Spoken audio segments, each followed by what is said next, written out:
Sí, sí, igual. Bueno, voy a tratar de continuar, tratar de hacer un poco de relación con el discurso de Georgina. Esta exposición es, pues como nos sugirió Alejandra, un poco autobiográfica, ¿verdad? Y es probable, realmente no me lo había puesto a pensar hasta que ahorita estuvimos conversando, pero parte de mi propia historia académica y personal sí tiene que ver con estas tensiones disciplinarias, y dije, pues hubiera contado mejor la historia de mi vida y ya estaba muy a gusto, porque siempre esta sensación de no estar entre colegas, de ser el diferente, el prietito, etcétera, de repente resulta que no es un defecto, que luego suele ser una virtud, porque te empiezas a hacer, pues, para empezar, humilde, ¿no? Entonces, con toda humildad yo les voy a expresar aquí algunas de las experiencias que he tenido, planteando también algunas cuestiones. Y me gustaría, en lugar de centrarlo en mi vida, solo en una parte del proyecto que estoy haciendo, que es sobre música y economía. Pues ahí esta cuestión de la música y economía ya plantea pues dos disciplinas interesantes, ¿no? que en algunos campos de la música no se llevan muy bien, en realidad. Y voy a tratar de compartirles lo que he ido aprendiendo, ¿no? Pues bueno, estas son las preguntas que estaban ahí, esta es una respuesta para la primera. Les voy a mostrar dos mapas que tienen que ver con música y economía, que están hechos bajo dos paradigmas diferentes, lo que acaba de mencionar Georgina.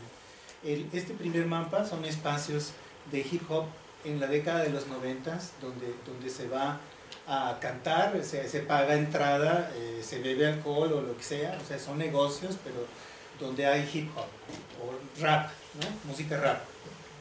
No exclusivamente música rap, otro tipo de música, y entre ellas música rap, pero ¿cómo se construyó ese mapa? Pues a través de etnografía. Me platicas una historia y yo me voy imaginando, voy poniéndolos en un mapa, y luego voy con otra persona y le digo, así pasó. No, ese no es de este año, es de este otro año. Y además había otro, y ahí voy, ¿no? Y entre toda la gente van construyendo ellos mismos el mapa. En realidad lo único que hago es armar el mapa, ¿no? Pero ellos son los constructores del mapa. Y al final un amigo que también es rapero y historiador lo revisó y me... Bueno, pues esa es una parte interesante. Es una parte del pasado, no se puede. Pero ¿qué les parece esta? Esta está hecha con el Mapa Digital de México. Y está hecha a partir de una encuesta, con una muestra a conveniencia, no es una muestra conociendo el universo, de 136 raperos, es decir, músicos que solamente hacen rimas o hacen pistas, beats, o son tornamesistas, ¿no? Pues están en esa dimensión de la música. Y yo había visto que al rapero se le tenía como un estigma de una persona marginal, o no un estigma, pero sí un estereotipo, vamos a decirlo así. Es una persona marginal, es una persona de los barrios bajos, y que por diferentes circunstancias se ha llegado a un tipo de cultura que le alimenta, y etc. Entonces lo que ustedes ven ahí en amarillo son los barrios donde viven estos raperos, y son los barrios, lo que aparece en amarillo es el promedio de escolaridad de esos barrios. Generalmente los raperos en casi todos los niveles, el amarillo es, digamos, de primero a tercero de secundaria, ¿no? O sea, del año 7 al año 9. El rojo es los que estuvieron en preparatoria, y los negros, obviamente los más poquitos, son los que tienen algún año de universidad o más, ¿no? Y bueno, pues sí, ciertamente la mayoría viven en barrios donde su medio ambiente tiene un grado de escolaridad bajo. Ellos por lo general siempre tienen un poquito más de escolaridad al respecto de su barrio, pero lo que me importaba romper era este estigma de que era solamente un ser marginal y que estaba en las orillas de las ciudades. Y no, esa es la ciudad de Monterrey, y hay barrios de clase media o de clase media alta, ¿no? Entonces, el asunto es ¿Qué pasa con los que queremos jugar con las dos paradigmas? Todo un peligro, ¿no? Porque porque nos vemos. Sí, ¿no? La propuesta metodológica siempre intenta contrastar los datos que uno pueda conseguir con los censos económicos, con las cuentas nacionales, con los mapas digitales o con las capas de información que ofrece el servicio público, incompletos, si ustedes quieren, tendenciosos, pero sobre ese tipo de información en buena medida se lleva a cabo la política pública del país en muchos aspectos, ¿no? Con mayor razón entonces, o sea, si yo les puedo poner un mapa, ahorita mismo, en la mañana quise hacer un experimento, un mapa de todos los estudios de grabación de aquí que estén por la delegación Benito Juárez, y si alguien, o al menos en Monterrey, uno ve el mapa que uno ha construido con la etnografía, ninguno de esos estudios aparece en el INEGI porque son economías informales, son estudios caseros o home studios o como sea, ¿no? Y a mí no me interesa una y no me interesa otra, me interesan las dos porque creo que de las dos se saca como más jugo, y del contraste siempre uno ve el prietito del otro lado, o sea, la deficiencia de los métodos cualitativos y también de este lado, ¿no? Por ponerles un ejemplo, estos últimos años, del último censo económico, pues me consta que se llevó a cabo en condiciones muy muy difíciles, porque como ustedes saben, la violencia de repente generaba toques de queda en amplias zonas del área metropolitana de Monterrey. Entonces ni los del INEGI, aunque fueran porque a veces se juntaban, iban en grupos, ¿no? Como de 20 personas para proteger, ni ellos podían pasar a zonas como el municipio de Juárez, que estaba en la frontera entre los Zetas y el cártel del Golfo, ¿no? Y como era frontera, pues estaba muy complicado. Entonces, yo siempre me he preguntado, y cuando voy al INEGI les digo, ¿cómo consiguieron la información? ¿Y cómo sé que esa información que yo estoy dando a los chicos de la Facultad de Música es real? Y me dicen, pues la verdad sí nos vimos no la vimos muy complicada, sí hubo huecos, lo reconocemos, pero luego fuimos, o sea, después del censo, fuimos, completamos toda la ronda aún a destiempo, y lo reconocemos y lo ponemos en una minuta, ¿no? Entonces siempre la idea es, de este lado, contrastar a través de entrevistas. Yo, por ejemplo, estoy interesado en ver cómo algún tipo de la música norteña, más bien la industria de la música norteña y de la música grupera, que fue muy importante, que desarrolló y lanzó a muchos artistas que son conocidos en todo el territorio, no es industria de aquí, es industria de Monterrey, que jamás se visualizó como industria. En Monterrey las industrias eran la metalmecánica, el cemento, ¿me entienden? Los fierros, no las cosas intangibles. Entonces, cuando la piratería acabó con esa industria, porque en muchas otras ciudades del país la piratería te da acceso a cosas, pero en otros lugares donde se hacen los discos, pues afecta, porque a las personas que vivían de eso y a sus empleados, pues desaparecieron. Entonces, esos datos yo los puedo conseguir a través de la narrativa de los empresarios. Y ya, así teníamos 20 empleados y hoy solo está y de repente ya voy a cerrar y todo, etc. Y uno intenta como complementarlo con las cuentas nacionales, y efectivamente sí se ven, los censos muestran estas cosas, ¿no? Por ejemplo,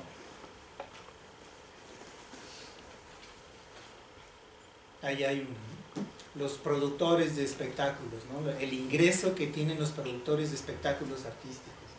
A mí me interesaba saber si la caída, porque uno veía la ciudad estaba muerta, en Monterrey a las 10 de la noche nadie salía, en Laredo todavía más temprano, en toda la frontera, estaba todo parado, y la industria de la música se había muerto, y dónde estaban los músicos, etcétera. Entonces, el problema a veces con las narrativas de los métodos cualitativos es que a veces te casas, no tienes como suficiente cuidado, te enamoras demasiado de tus informantes y no tienes cuidado como de contrastar, ¿no? Y de intentar, no sé, falsear no es la palabra, pero lo que quiero mostrar aquí es, por ejemplo, que en Nuevo León que es el rojo, pues caen, los espectáculos cayeron porque no habían, o sea, había un evento y había balazos, entonces se acabó, nadie iba al evento. Y en Jalisco, pues no les va mal, o sea, entonces no era un asunto del país, no era un asunto de porque ahí hay un censo que se cruza con la crisis del 2008 en todos lados, en Brasil también. O no era nada más bien era una acumulación de circunstancias. Pero luego Jalisco retoma, y en otra gráfica que expuse al inicio de este congreso, el ingreso de los cantantes va para arriba mientras el de Tamaulipas va, ¿me entienden? Entonces estas cosas de repente no aparecen en las narrativas de los empresarios o de los músicos, entonces por eso me gustan. Pero ¿qué pasa? Pues pasa que cuando yo voy con mis colegas economistas no les interesa para nada la música. O sea, dicen, ¿qué es lo significativo de la música? ¿Por qué? Digo, está muy interesante, qué padre que te guste, pero ellos consideran, ¿cómo les puedo decir? Como que no es suficientemente significativo. Yo parto del hecho, vamos a empezar con un criterio inicial.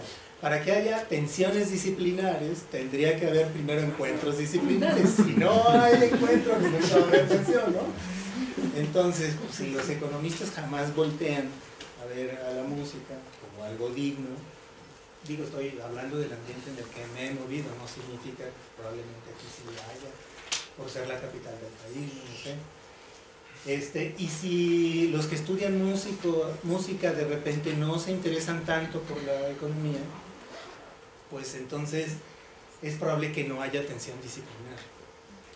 Pero porque no hay mucho, a lo mejor sí hay, digamos, en el sentido individual o de un tesista con su, porque al desarrollar una cosa que junta dos disciplinas, pues ahí está, no tienes que tener un público, ya solito te enredas, ¿verdad? Pero el asunto también está en que cuando uno se mete en las economías, la región, bueno, México en general, pero la región que yo estudio, que es esta región noreste de Coahuila, Nuevo León y Tamaulipas, tienen economías que algunos llaman pequeñas industrias culturales o quieren igualar a las economías creativas, pero también hay economías más de tipo solidario y también hay otras economías alternativas, porque la población está tan pulverizada o, como dice Gonzalo Sarabí, tan fragmentada, que en realidad viven mundos diferentes y economías diferentes, y entonces cuando uno se pone a estudiar, ocupa diferentes paradigmas sobre la misma economía, ya olvídense de la música. ¿Por qué? Pues porque son diferentes, bueno, no paradigmas, diferentes teorías de la música, pero que provienen de herencias distintas. Entonces, bueno, esta es una... a mí, en lo particular, se me ha hecho complejo, porque mi tema es economía de una música en una región. Y lo que he encontrado es, hay economías, ¿no?, de la música que a mí me interesa en esa región. Y digamos que armar un marco teórico sería más bien como la suma de diferentes enfoques y luego construir algo operativo, que es para mí riesgoso, porque al no tener con quién dialogar y quien no me enmiende la plana, no, mira aquí, espérate, te falta esto, te falta lo otro, etcétera, uno camina como inseguro, ¿no? De repente a veces como muy, ¿cómo se dice?, con valentía en exceso, que no debería de ser, también tienes que tener sensatez, ¿no? Entonces, bueno, esa es básicamente como la historia, y también quería decirles que, bueno, este es otro ejemplo. La industria del rap pues no existe en México, fuera de lo que ustedes escucharon alguna vez de Control Machete o Cártel de Santa, no existe una industria como tal. Pero pues ustedes vieron el mapa, y ese es un mapa que cuando yo hice una evaluación con raperos para que evaluaran ese ejercicio, dijeron, esos 136 músicos por lo menos son 4 veces más, o 3 veces más. Entonces yo digo, y si muchos de ellos intentan vivir de eso, ahí hay dinero moviéndose, riqueza, valores, habilidades, etc. No significa que vivan 100% de eso, pero nada de eso está registrado. Entonces, ¿cómo uno lo puede seguir? Y se nos ocurrió hacer un seguimiento a partir de los carteles de sus eventos, y esos carteles poco a poco, pero nos daban información sobre precios de boletos, sobre quién patrocinaba, quién era promotor, quién era artista, cuáles eran los escenarios, y era una información mínima, pero era como construirse uno mismo el dato, con el riesgo de que los economistas te, ¿cómo dice? Pues te critiquen. Claro, no importa, ¿verdad? Pero bueno, nos platicaron, nos invitaron a platicar sobre esta cuestión.